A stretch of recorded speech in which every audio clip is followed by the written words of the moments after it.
Ready? Start.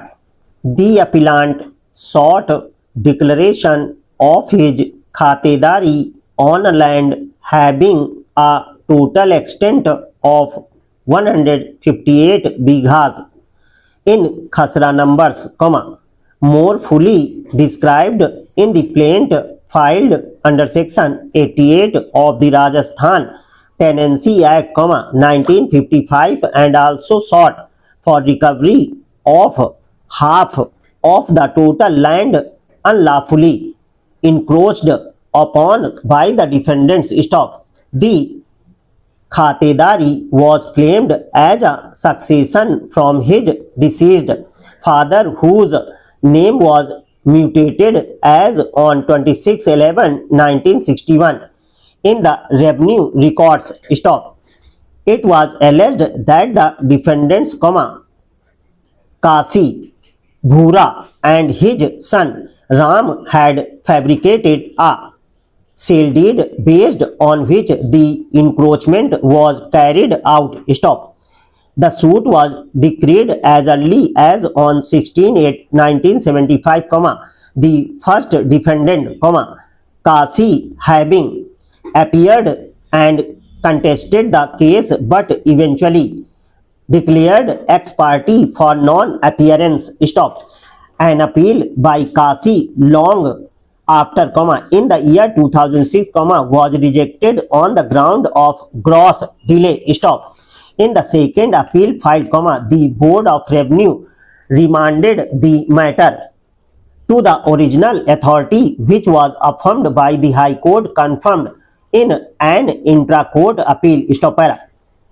The Board of Revenue found that though the first defendant was present, her presence was not consistent and there were no signatures or thumb impressions recorded to confirm her attendance. It was held that the original authority had provided no opportunity to adduce evidence after the order dated 18/1/1972, and despite the summons having not been returned as served, the trial court proceeded ex parte, declining her reasonable opportunity to defend the case. It was observed that the trial court failed to summon the sale deed and ignored the mutation as on 12/7/1963, which recorded the first defendant as a tenant. It was further held that the plaintiff, having not executed the decree, the defendant was not aware of the decree passed, especially when the mutation as of 1963 was altered in the same name of the plaintiff only on 30/6/2010. The High Court found in favor of the defendant, especially noticing the fact that the first defendant was a widow who was also illiterate.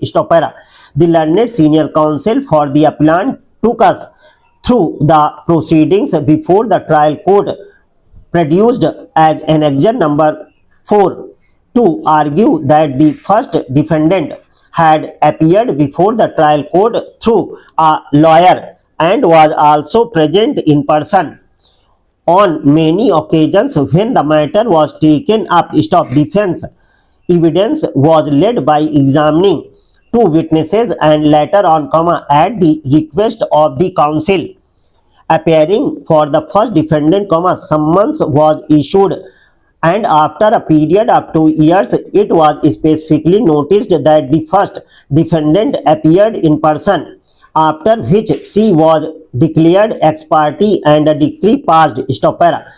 The learned senior counsel for the respondent point out that the sale deed was in the knowledge of the mother of the appellant, who had initiated the suit on behalf of the appellant, who was a minor at that point. It was the mother who executed the sale deed.